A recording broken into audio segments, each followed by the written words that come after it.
High বন্ধুরা, তোমাদের সামনে আরও একটা নতুন রেসিপি নিয়ে চলে এলাম। আজকের আমি বানাবো পিৎজার বেস নিয়ে নিয়েছি।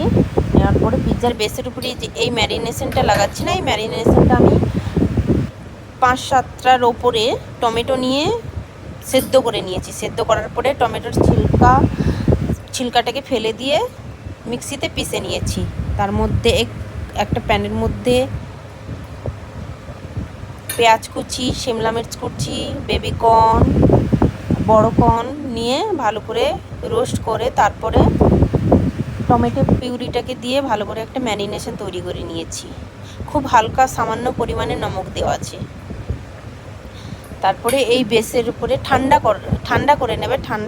ঠান্ডা করে নেওয়ার পরে তারপরে বেসের উপরে লাগিয়েছি ভালো করে। তারপরে বেজেলের পাতা ছোট ছোট কাট করে আমি দিয়ে দিয়েছি। তারপরে শিমলা মির্চ যেমন সাইজের আপনাদের পছন্দ তেমন সাইজের আপনারা কেটে দেবেন। আমার এইরকম সাইজের পছন্দ, তাই আমি এইরকমভাবে দিচ্ছি। দিয়ে ভালো করে খুব সুন্দর করে সাজিয়ে নিতে হবে। নিয়েছি। তারপরে বেবি কর্ন না থাকলে কর্ন, বড়াওয়ালা কর্ন দিয়ে দিয়েছি। তারপরে চিজকে গ্রেট করে দিতে হবে। খুব ভালো করে একটু বেশি পরিমাণে চিজ দিতে হবে।